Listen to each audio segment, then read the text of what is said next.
lo largo del siglo XVIII, Gran Bretaña experimenta una revolución económica, industrial y social sin precedentes.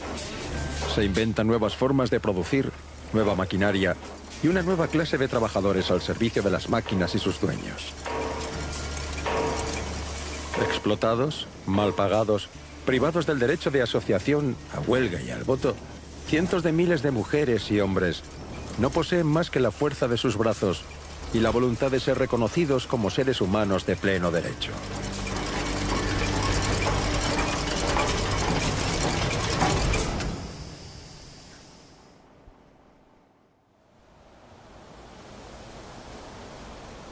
La llanura de Waterloo, en Bélgica. Aquí fue donde en 1815 Gran Bretaña y sus aliados derrotaron al imperio de Napoleón. Gran Bretaña era entonces la principal potencia industrial del mundo, y Bélgica su avanzadilla en el continente europeo. Símbolo de ese acuerdo es el león de 26 toneladas de hierro fundido que corona esta pirámide. Proviene de una acería belga fundada por un inglés en Serán, cerca de Lieja.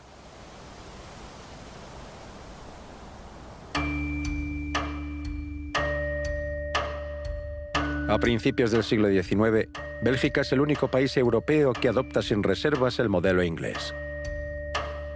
Los dos países tendrán en común su liberalismo económico y fomentarán el desarrollo de grandes fábricas que emplean a miles de trabajadores, algo que en Francia y Alemania sigue siendo una excepción.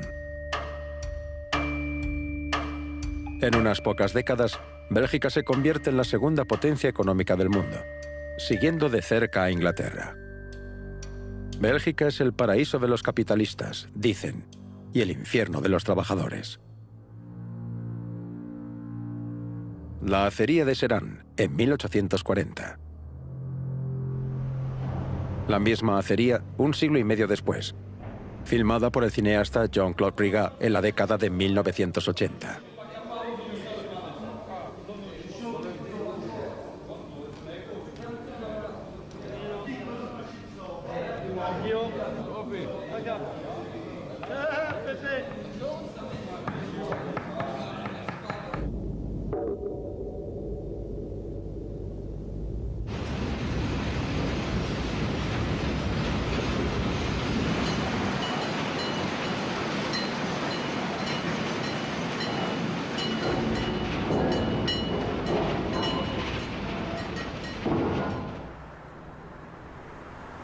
La acería cerró en 1990.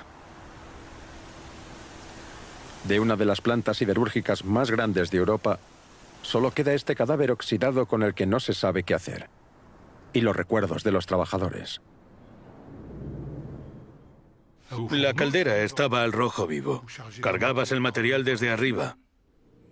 El material bajaba al alto horno y ahí reaccionaba. Se producía gas. Y a continuación el material salía correctamente o no. Bueno, la temperatura ideal era de 1480 grados. Pero a veces caía por debajo de los 1400. Entonces, los materiales no fluían bien y esos días eran difíciles. Recuerdo cuando viniste de Quesal porque lo mandaron a la zona de frío. Me explicó su trabajo y luego me hiciste la caricatura del alto horno diciendo que era como un estómago. ¿Es un estómago? Sí. Hacía mucho ruido y todo eso... Sí, siempre tenías que estar atento al más mínimo ruido. En cuanto había un sonido sospechoso, había que reaccionar, porque eso podía derivar en un desastre. No me reía todos los días, pero tengo buenos recuerdos. Es la zona de calor. La zona de calor es más familiar. Había algo... Yo trabajé en ambas zonas, calor y frío. El calor es mejor. Si mañana abrieran, todos pediríamos la zona de calor, correríamos para volver a trabajar en la zona de calor. La mayoría lo prefiere, no sé, es más familiar, aunque había tensiones también. No es que todo fuera de color de rosa, pero sí había esa ayuda mutua que era diferente, porque trabajábamos juntos y... Es cierto que en la zona de frío estás más atento al desplazamiento de la cinta. Sí, es muy diferente. La gente está más aislada, cada uno en su puesto de la cinta, pero nosotros estábamos. Estábamos juntos, trabajábamos juntos. Y después, a pesar del último plan de reestructuración del señor Mittal, seguíamos siendo demasiados. Así que nos despidieron a muchos. Pues nada, ahí está la puerta. Después de 30 años en la siderurgia. ¿Y ahora? Bueno, ahora tengo otro trabajo. Me reconvertí. Logística y transporte. A los 53 no está mal. Porque hay muchos jóvenes sin trabajo. Así que puedo estar contento.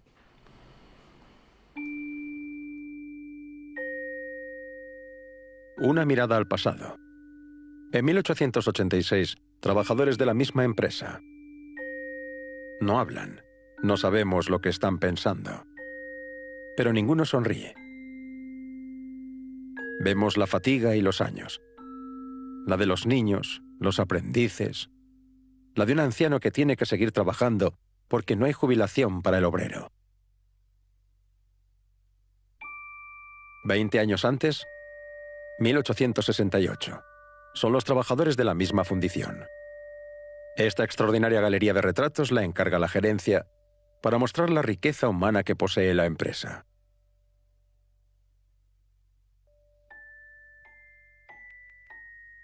Los trabajadores posan en el estudio con las herramientas de su oficio.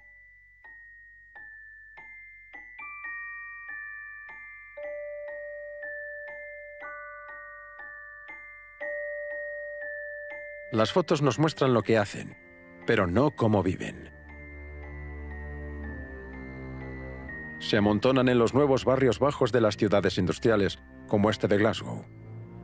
Insalubres guetos ocultos a los ojos de sus felices vecinos. A veces solo una calle los separa.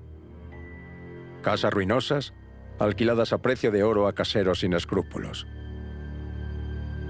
El círculo de la explotación se cierra sobre sí mismo.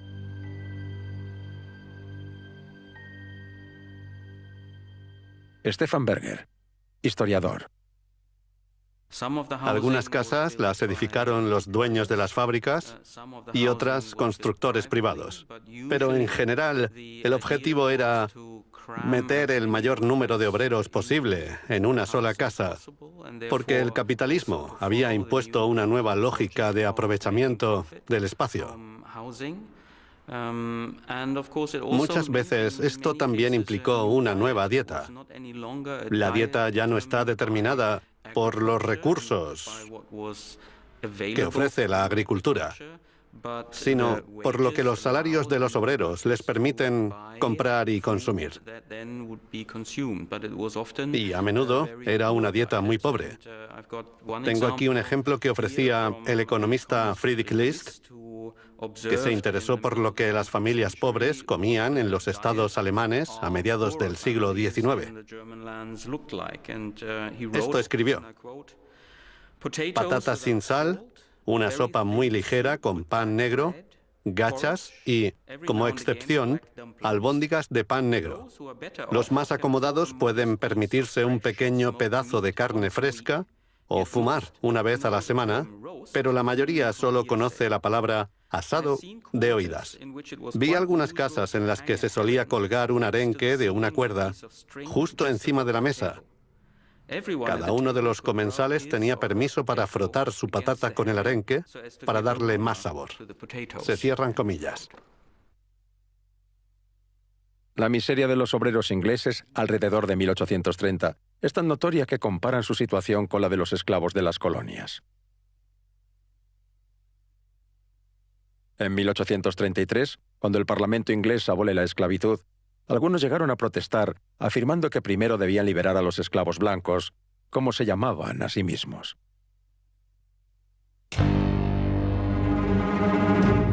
Pero estamos ante un punto de inflexión. La población activa de las grandes ciudades es ya tan numerosa que no es posible ignorarla. Explotada, hambrienta, descontenta e ignorada, da miedo. Hoy, los bárbaros que nos amenazan no están en el Cáucaso ni en las estepas tártaras, escribe un periodista francés. Están en los suburbios de nuestras ciudades industriales. La sociedad moderna perecerá a manos de sus proletarios. Esto no es un planteamiento retórico. La burguesía está directamente amenazada por las epidemias que surgen en los suburbios de las ciudades, de las que no pueden protegerse con las barreras sociales. Difteria, escrófula, cólera, los monstruosos vástagos de la revolución industrial. En Inglaterra, periódicos militantes como El Guardián de los Pobres denuncian las condiciones de vida de los obreros.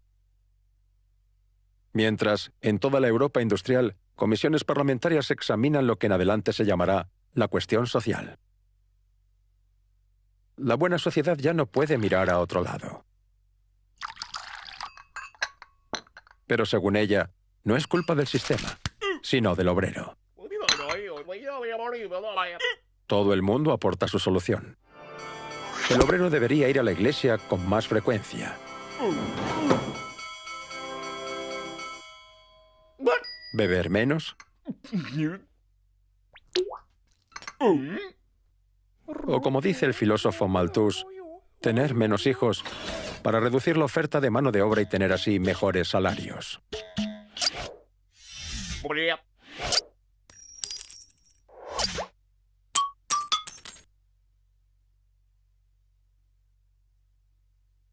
Los reformadores ingleses adoptan un enfoque pragmático y abordan primero el trabajo infantil, denunciado por Charles Dickens en su novela de 1837, Oliver Twist. Hay cientos de miles de niños que trabajan en fábricas textiles y minas, explotados y usados a voluntad. La doctrina liberal prohíbe al Estado intervenir en la relación laboral entre obrero y empresario, considerado como un intercambio libre entre dos asociados en igualdad de condiciones. Con los niños, este argumento no sirve.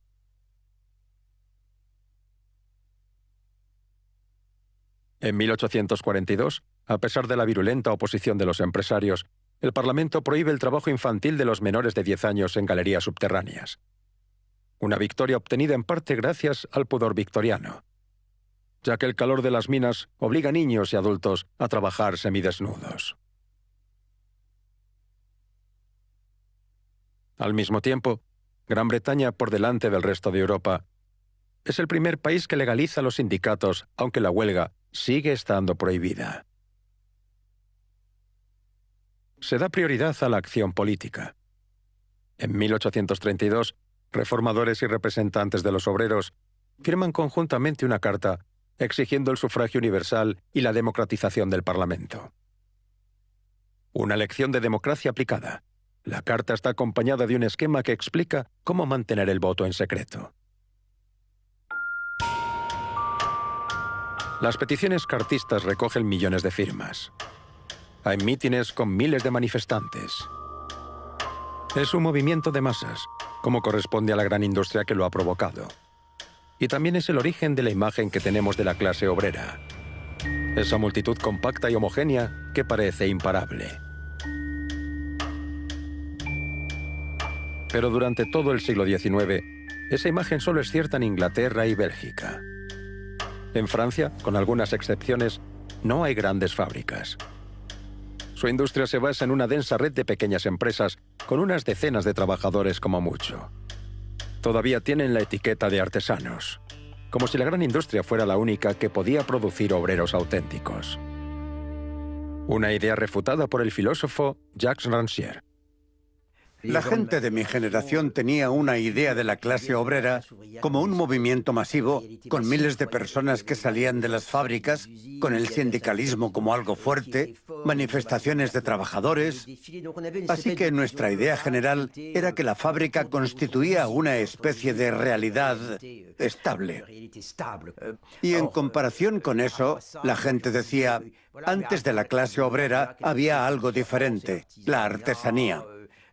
Así que cuando comencé a investigar en la década de 1830 me dijeron, Pero esos no eran verdaderos obreros, porque para la gente, los verdaderos obreros eran los de la fábrica o las líneas de montaje. Yo traté de cambiar mi perspectiva y concluí, la clase trabajadora no existe como entidad. Podemos definirlo como realidad sociológica y también como realidad simbólica. Es decir, que para que haya clase obrera o movimiento obrero, debe haber personas que en un momento determinado salgan de su condición de simples trabajadores y se les pague. Así que trabajan, se van a casa y al día siguiente otra vez. Los trabajadores del siglo XIX provienen de regiones muy diferentes, con trayectorias muy diferentes, y viven la condición de obreros como una condición siempre transitoria. Recuerdo ahora a un trabajador que era sansimonista y habla de los trabajos que ha realizado, de lo más diversos. Enumera estos oficios diciendo, y siempre con otra expectativa. Traté de comentar esta idea de expectativa porque la clase obrera estaba constituida por personas que tenían otras expectativas. Sin embargo, en este entorno heterogéneo y volátil de la clase obrera francesa, nacen y se propagan las utopías más radicales del siglo XIX. Este es el sueño de Fourier, que todo el mundo trabaje según su deseo, y que el matrimonio y la familia sean reemplazados por nuevas relaciones regidas por la ley de la atracción. Aquí, menos divertido, está el sueño de Cabet, el inventor de la palabra comunismo. Considera a Fourier inmoral y aboga por una comunidad ideal de trabajadores donde todo se comparta, menos las mujeres, y donde reine la igualdad y la abundancia. Aquí está Legoux y su filosofía religiosa del progreso, que rechaza igualitarismo y comunismo y exige respeto por la propiedad privada. Este es Proudhon, para quien, por el contrario, la propiedad es un robo. Y quiere establecer pacíficamente una democracia mutualista.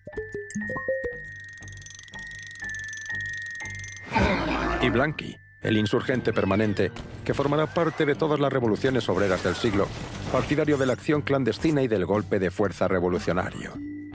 Su última sociedad secreta lleva un nombre muy poético: la Sociedad de las Estaciones. Saint-Simon, por el contrario, quiere poner fin a las revoluciones y cambiar la explotación del hombre por el intercambio fraternal de los beneficios del progreso y la industria. Los obreros miran con cierta simpatía esta feria de las utopías, donde los promotores son, en su mayoría, burgueses que han roto con la tradición, pero no quieren participar en proyectos aventureros con Vicaria, la comuna libertaria que Etienne Cabet funda en América, y para la que solo logra reclutar a un centenar de hombres y mujeres.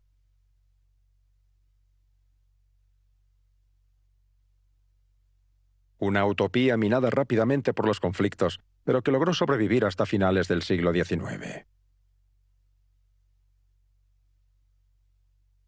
Más popular que los ensueños de los utópicos es una nueva forma literaria que aparece en Francia en 1830. La poesía obrera, como la del zapatero Savinien Lapointe. Estos poetas, que trabajan de día y escriben de noche, eligen expresarse en el noble lenguaje de los escritores burgueses. Miseria de la clase obrera, cantada en verso alejandrino. El enfoque puede hacernos sonreír, pero gusta a los obreros, como esta canción de Pierre Dupont, apodada en aquel momento la Marsellesa del obrero. Nous dont la lampe le matin au clairon du coq se rallume, nous tous qu'un salaire incertain ramène avant l'aube à l'enclume, nous qui des bras, des pieds, des mains, de tout le corps luttons sans cesse, sans abriter nos lendemains contre le froid de la vieillesse. Quels fruits tirons-nous des labeurs qui courbent nos maigres échines? Où vont les flots de nos sueurs? Nous ne sommes que des machines.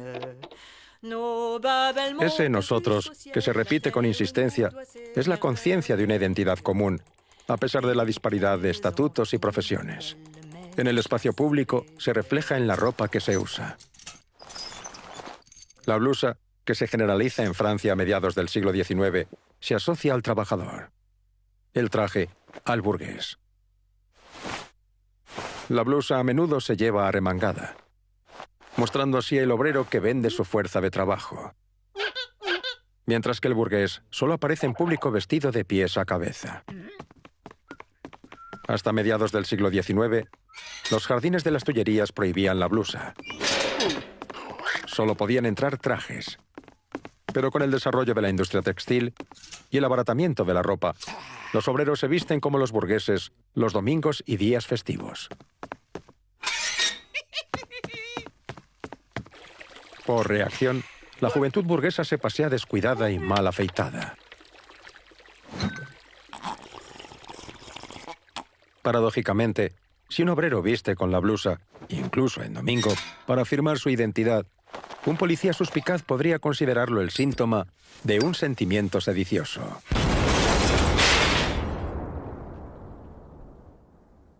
Pero esa forma de usar la blusa para afirmar su identidad de clase es algo típicamente francés. Un obrero londinense se avergonzaría si fuera al trabajo llevando ropa diferente a la del patrón.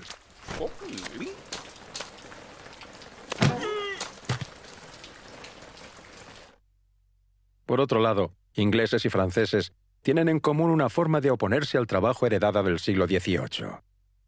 San Lunes, un día de descanso extra que se otorgan sin pedir permiso a nadie. La costumbre también generalizada en Alemania con el nombre de Blauer Montag, lunes azul, es popular en las caricaturas. Aquí, la esposa corrige a un marido perezoso y borracho. Y aquí, los obreros aprovechan ese día ocioso para asaltar a los burgueses. Se destaca el carácter subversivo de esta desviación del nuevo orden industrial, todavía practicada a principios del siglo XX. A los propietarios les preocupaba mantener el orden en sus fábricas. El nuevo régimen industrial impuso un horario muy estricto, muy rígido. Todo tenía que ajustarse al ritmo que marcaban las máquinas. Por lo tanto, en la fábrica, todo se cronometraba desde el inicio hasta el final de la jornada laboral. Los descansos se cronometraban y también cuando iban al baño. Todo estaba bajo un control estricto. Por ejemplo, la compañía Krupp, ya a mediados del siglo XIX, tenía empleados que controlaban el tiempo que los obreros pasaban en el baño. Así que los obreros buscaban, con todo tipo de pequeñas estrategias, boicotear el nuevo ritmo de las fábricas. Pasaban más tiempo en el baño. Comenzaban a trabajar más tarde. Trataban de escabullirse durante el trabajo y a veces incluso saboteaban máquinas para frenar el ritmo de la fábrica. Los obreros pusieron en práctica varias técnicas para defender su propio ritmo de trabajo contra el impuesto por la máquina y la fábrica.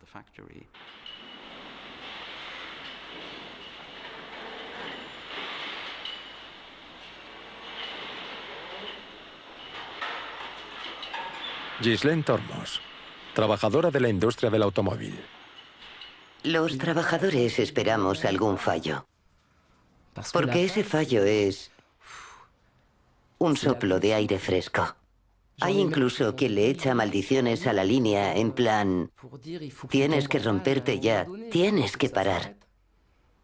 Mucha gente está harta, porque cuando la línea no se para, son 3 horas seguidas hasta que llegan los 20 minutos de descanso. Se hace largo, sí. Estás cansada, tienes sed, hambre. El café que es esencial. Ahora ni se nos permite ir a por un café. Son 2 minutos cronometrados. Y si quieres ir por segunda vez, tienes que preguntarle a tu jefe. Si se niega, no hay café. Lo mismo pasa con orinar. Dijeron que solo teníamos 2 minutos para ir al baño. Y solo una vez. El colmo es que nos dicen, entrena la vejiga, así es. Nos tenemos que aguantar. Eso es nuevo, de todos modos. Eso es... Quizá desde hace 8 meses. Fue el director de la planta. Él lo decretó. Pero no sé cuántas veces va él al baño.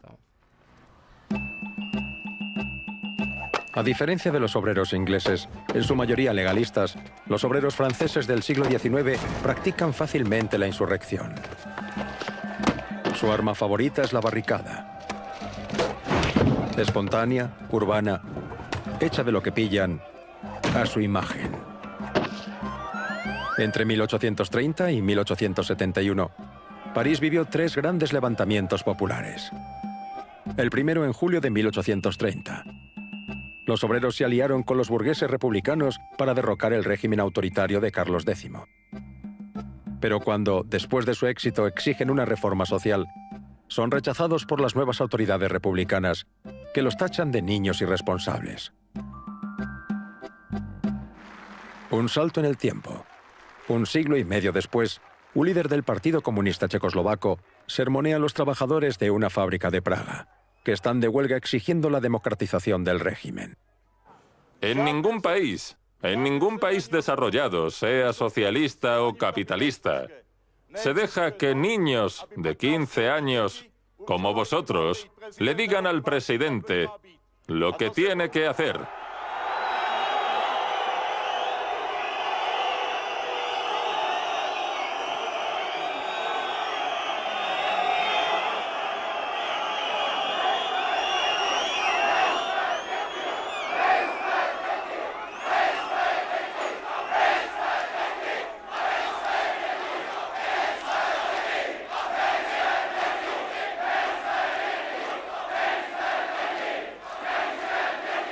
He comentado varias veces un texto de 1829 de un escritor francés, Ballanche, que reescribe la secesión de los plebeyos romanos en el Aventino, donde lo importante es... no son las reivindicaciones de los plebeyos, sino el hecho de que quieran ser escuchados como seres humanos. Para los patricios eso es impensable, porque los plebeyos son animales. Quizá puedan gruñir, pero no hablar. Y los plebeyos quieren demostrar que hablan. Así que hacen toda una serie de actos simbólicos para demostrar que están hablando seres humanos. Pues este texto tuvo mucha influencia en ese momento y representa con mucha, pero que mucha fidelidad, lo que la gente siente en 1830 en las calles de París y en 1831 durante la insurrección de Lyon. Sintieron eso en ese periodo. Es decir, de ahora en adelante, los obreros quieren ser escuchados cuando hablen, como seres que también tienen capacidad para pensar en los asuntos públicos y participar en cualquier discusión sobre asuntos de la comunidad. Durante los 3 días de la Revolución de 1830, las clases y los signos se mezclan. En la famosa pintura de Delacroix, el pilluelo lleva un chaleco burgués y el burgués los pantalones de un obrero. En cuanto al obrero de la blusa, parece estar esperando que Marianne por fin haga justicia. Pero cuando se logra la revolución política, la burguesía impone una vuelta al orden. Los obreros, impotentes, deben renunciar a la revolución social. 18 años después, en febrero de 1848, toman las armas y vuelta a empezar. Burgueses y obreros, otra vez aliados, derrocan la monarquía de Luis Felipe y proclaman la República. Para ocupar y alimentar a los obreros durante la grave crisis económica que provoca la revolución, el gobierno republicano crea una institución, los Talleres Nacionales. Pero en junio, considerando que son focos de agitación, deciden cerrarlos. Y los obreros, desesperados y hambrientos, toman las armas de nuevo. Y por primera vez, la fotografía muestra una insurrección obrera. 26 de junio de 1848. Cuando se toma esta imagen, los defensores de esta barricada, el la rue de Faubourg-du-Temple, todavía no saben que la insurrección ha sido aplastada y que son de los pocos que resisten. Una segunda foto, tomada la mañana siguiente, muestra las calles tras el paso del ejército. Los soldados rematan a los heridos, disparan a los prisioneros y a veces también a los vecinos de las casas aledañas. Hay 3.000 muertos y miles de condenados a prisión o que serán deportados a Argelia. Un alto precio a pagar por el fracaso de esta revuelta sin líder ni estrategia.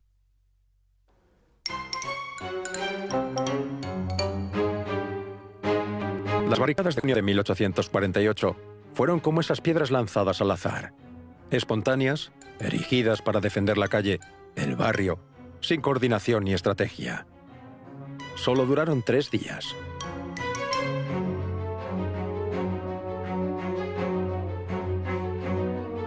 En 1871, la Comuna de París aprendió la lección de este fracaso. En contra de la versión de este cineasta soviético de los años 20, donde se dejan llevar por el entusiasmo revolucionario, las barricadas de la Comuna de París se hacen a conciencia, por toda la ciudad, y la supervisa una comisión de barricadas que prohíbe la construcción de barricadas salvajes. Esta disciplina militar tiene un motivo. La Comuna tiene muchos soldados en sus filas. Nace de la guerra contra Prusia, que comenzó en 1870, y de la derrota francesa, que condujo a la caída del Segundo Imperio. Rechazando los términos del armisticio, que exige que París entregue sus armas, los parisinos se las quedan y expulsan al nuevo gobierno republicano, que huye a Versalles. Durante sus 72 días de existencia, la Comuna se entrega a los grandes gestos, como la adopción de la bandera roja y la destrucción de la columna Vendôme, símbolo del imperio derrocado.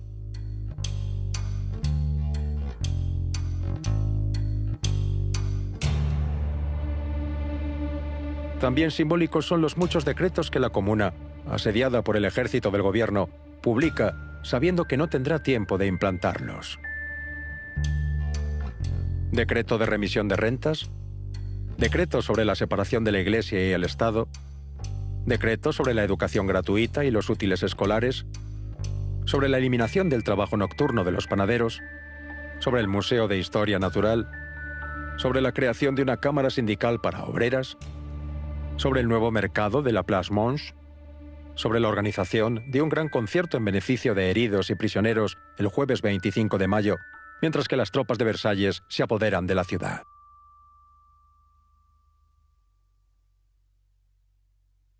La Comuna será aplastada en una semana, la Semana Sangrienta, que deja más de 7.000 muertos. Después de la masacre, los insultos.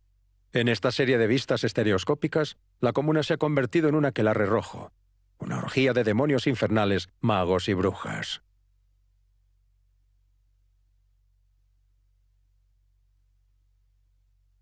Unos años más tarde, la Tercera República permitirá a los vencidos honrar su derrota en el Muro de los Federados, en el cementerio de Père Lachaise, donde fueron fusilados los últimos combatientes de la Comuna. Pero ni las piedras están a salvo. En 1880, estas piedras con sus impactos de bala fueron retiradas y ensambladas en el otro extremo del cementerio, como pedestal para una escultura en memoria de las víctimas de las revoluciones sin distinción. Una forma cómoda de poner en el mismo saco a víctimas y verdugos. Quand nous chanterons le temps des cerises et Guerre Rossignol et Merle moqueur seront tous en fête. Les belles auront la folie en tête et les amoureux du soleil au cœur. Esta última gran revolución del siglo XIX, la Comuna de París, marca un punto de inflexión en la historia de las luchas obreras. Su recuerdo será homenajeado por regímenes totalitarios, lo mismo que por militantes de a pie. Comunardo Tobias, obrero de la planta de Terni. Soy el Benjamín de una familia con 7 hijos. Quiero decir los nombres de los 7 hermanos, porque cada nombre cuenta una historia. Ribele, Vera Spiritanova, El nombre de una hermana. Verdadero nuevo espíritu. Libero avanti. El hombre libre avanza. Pensiero. Pensamiento. Ideale. Ideal. Vero y comunardo. Verdad y comunidad. El primero fue bautizado en 1904, bajo una bandera roja con parda y urbinati. Como pequeña ceremonia, el secretario local del partido le dio la bienvenida a mi hermano frente a la bandera roja. No se hacía nada especial, se felicitaban y se bebía vino espumoso o tinto o lo que tuvieran. Hay algo único en la cultura de esta parte del centro de Italia que ha estado bajo el dominio de la Iglesia.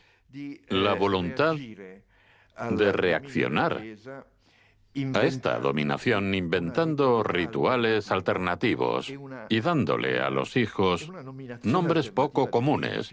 Estos niños se llaman rebelión, ideal, comunidad.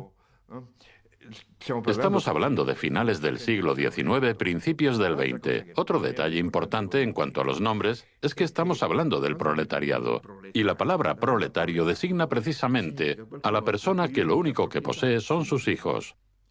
Entonces, ponerle nombre al hijo es una afirmación de autonomía, la única posible para quien no posee nada aparte de los hijos.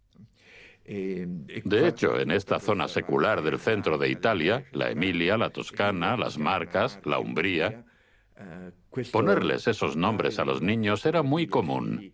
En Terni escuché algunos nombres, no necesariamente políticos, también fantasiosos: Adamante, Orneore. Los padres los eligieron por el placer de su musicalidad.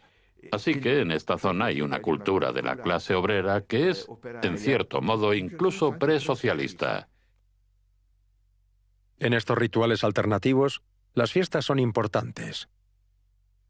En Francia se celebra el aniversario de la Comuna de París y, sobre todo, el 1 de mayo, proclamado en 1890, Día Internacional del Trabajo. El 1 de mayo, trabajadores de toda Europa se manifiestan a pesar de las prohibiciones y las violentas represiones, como en Fourmi, en 1891, donde el ejército disparó a los manifestantes, matando a 9 personas. En Italia se sale a la calle cantando el himno del 1 de mayo, al son de Nabucco de Verdi.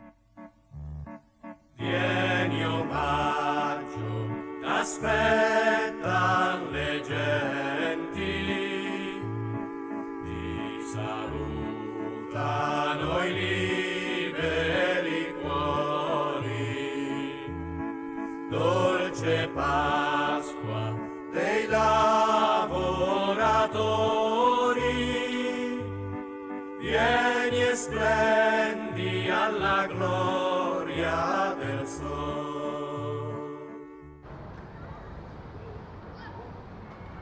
Otras canciones, menos pacíficas, celebran luchas y grandes revueltas, como la de los tejedores de Lyon, de 1832, que defendieron el barrio de Croix al grito de «vivir trabajando o morir en la lucha».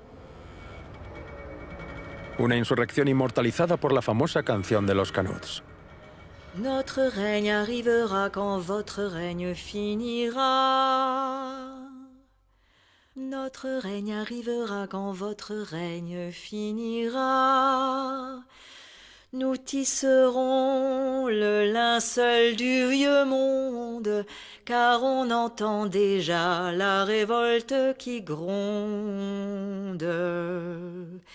C'est nous les canuts, nous n'irons plus nus. En realidad, esta canción la escribió 60 años después el compositor anarquista Aristide Bruant, que se inspiró en un poema de Henry Saine de 1844.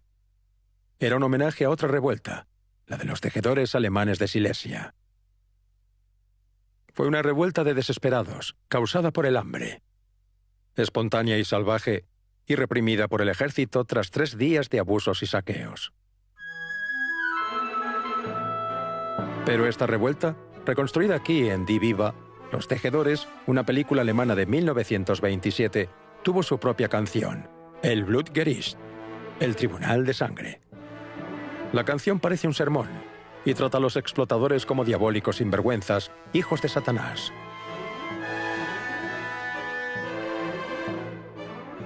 Dos revueltas, tres canciones que se fusionan con los años en los meandros de la memoria obrera.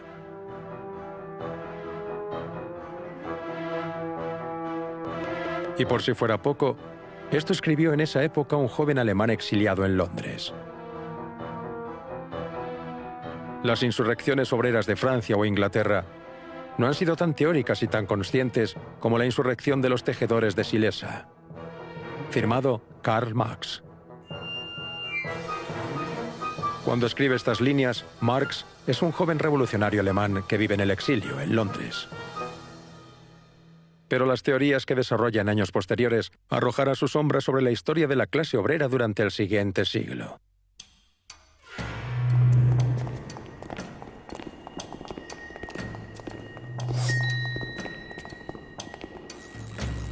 Criticando el socialismo utópico de sus rivales, Marx aboga por un socialismo riguroso, científico, que hace de la lucha de clases el verdadero motor de la historia. Esta lucha ahora opone a la burguesía, dueña de los medios de producción, al proletariado, que solo posee su fuerza de trabajo.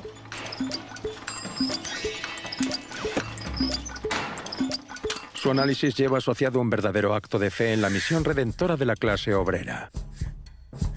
Al no tener nada que perder, la clase obrera es la única que puede liberar a la sociedad y abolir la noción misma de la clase. El proceso revolucionario es inevitable. El capitalismo está condenado a desaparecer, socavado por sus contradicciones internas. Las teorías de Marx, desarrolladas en el Manifiesto Comunista de 1848, se propagan gracias a la Asociación Internacional de los Trabajadores, que fundó con otros socialistas y anarquistas europeos en 1864. Sin embargo, al propio Marx le cuesta ser admitido como miembro, ya que la sección francesa considera que solo quien trabaja con sus manos es un trabajador de verdad. Tras un agrio debate, se llega al compromiso de que cada sección nacional decida si acepta a los trabajadores intelectuales y a las mujeres.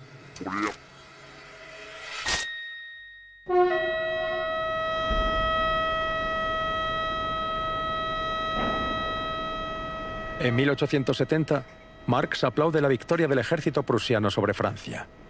Esto refleja el nuevo estatus de Alemania. En 20 años, ha pasado de ser un país agrícola a revelarse como una gran potencia industrial. Una metamorfosis cuyos símbolos son las fábricas Krupp, de donde sale la artillería que bombardea París. Para Marx, el nuevo proletariado alemán es teóricamente superior al resto. Por lo tanto, es un placer, escribe, que el centro de gravedad del movimiento social europeo se haya trasladado de Francia a Alemania. Tras la derrota de Francia y el fracaso de la Comuna, parece que los hechos le dan la razón. En 1875 se funda el Partido Socialdemócrata Alemán, que se convierte en el primer gran partido obrero con 1 millón de miembros. El modelo de todos los grandes partidos del siglo XX.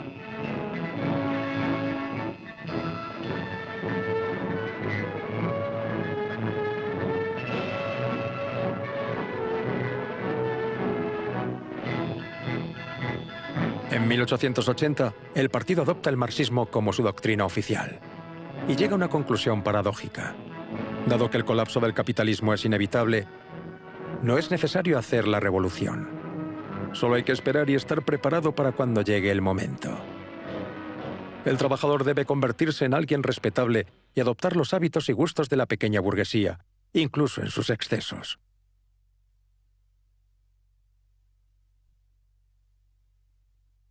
En el esquema que los socialdemócratas tienen, la clase trabajadora también está compuesta, a su vez, de diferentes estratos. En la parte superior está el proletariado, que es consciente de sí mismo como clase social.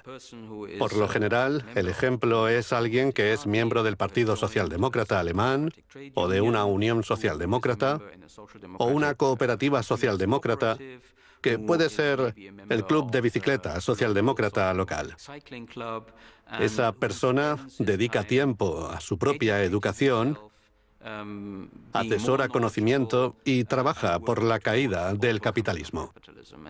Esa es la franja superior de la clase trabajadora, y en el estrato inferior de esa escala está lo que se llama el lumpenproletariado. Este subproletariado incluye a todos aquellos que beben o que apuestan dinero, que le pegan a sus esposas o que no atienden a la educación de sus hijos. A los ojos de la socialdemocracia alemana, son traidores a la causa de su clase social.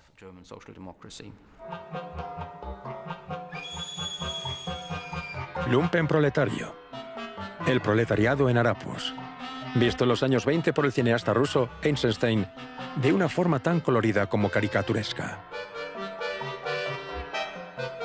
La palabra y lo que describe es un descubrimiento de Karl Marx, una nueva categoría social que él inventa para explicar el fracaso de la revolución obrera, traicionada por estos subproletarios, una escoria sin fuego ni casa, dice, siempre dispuesta a venderse para sabotear la labor de los obreros conscientes.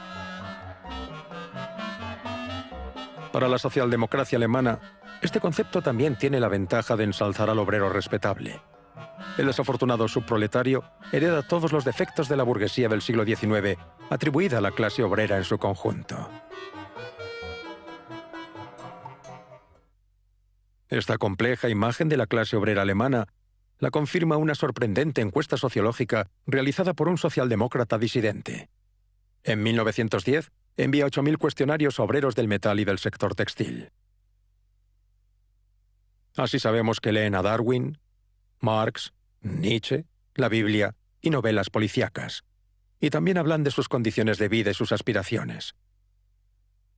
Sueño con una vida más humana y más digna. Mi vida no es muy diferente de la de un esclavo o de una bestia de carga. Y como solo la idea de libertad me hace desear otra existencia, mi deseo más ardiente es atreverme a luchar por esa libertad y liderar esa lucha con un solo lema: más vale morir que volver a ser esclavo. Pero incluso el investigador mejor intencionado no puede saberlo todo. Un joven pastor evangelista alemán se hace pasar por obrero en una gran fábrica. Quiere descubrir las prácticas que el historiador Alfred Lüdke llama Eigensinn, o autonomía del trabajador.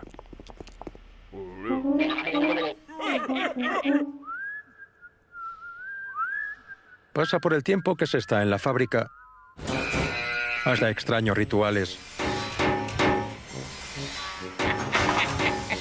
Un cubo de agua helada sobre la puerta.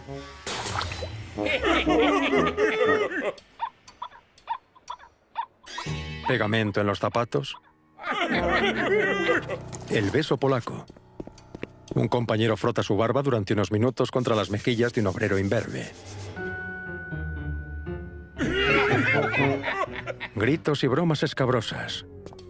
Una crueldad con la que la comunidad obrera afirma su autonomía. Tomás Lindenberger, historiador.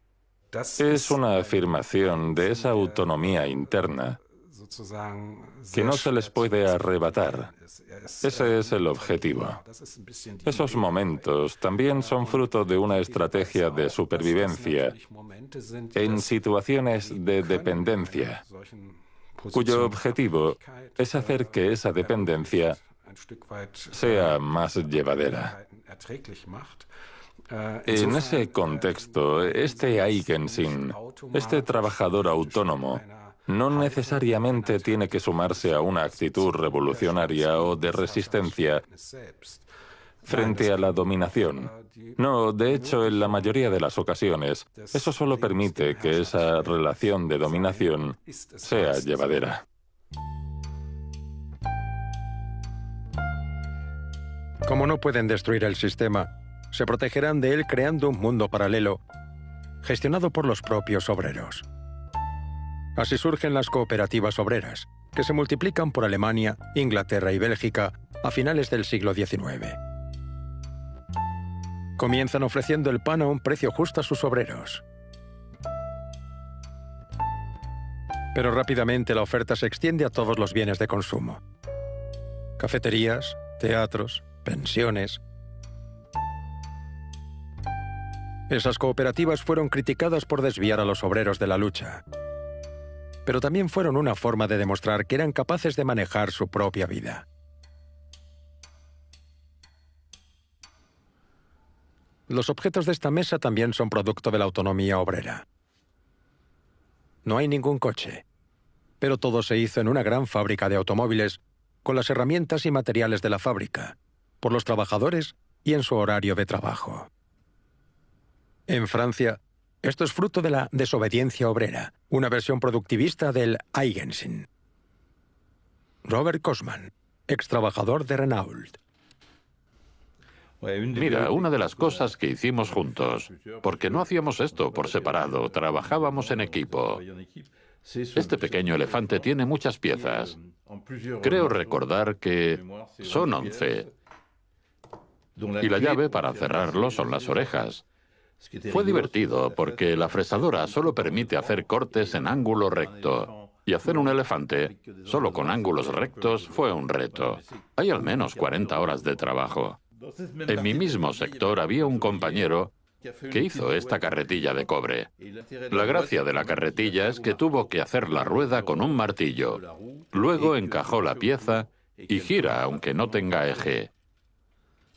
A través de estos actos de desobediencia reencontramos la sensación del yo. Y eso, en mi opinión, es el fin que tienen estos pequeños sabotajes, porque expresamos nuestra personalidad, nuestra creatividad. O simplemente te paras a reparar tu cortadora o tu cepillo. Pero trabajamos para nosotros. Creo que hay un elemento revolucionario de transgresión. Y eso lo entiende incluso el que no es activista o sindicalista. Yo coincidí en la sierra, con un viejo trabajador portugués, Pedro da Silva. Él se hizo en casa todas las herramientas que necesitaba para construir su casa, palas, picos. Él nunca, y lo sabía porque trabajaba conmigo, nunca quiso hacer huelga ni criticar a la fábrica o a los jefes. Pero cuando se fue con un detalle que le hicimos, se fue con una sonrisa porque había transgredido las normas. Este sabotaje es ambiguo. No es solo resistencia al orden establecido, no es solo un compromiso, porque no es enteramente lucha de clases en la fábrica. Tampoco vas contra el jefe, no. Depende del momento, de cómo estés, del día. Depende de una mañana que estás enfadado y mandas al jefe a la mierda. Esto es la vida.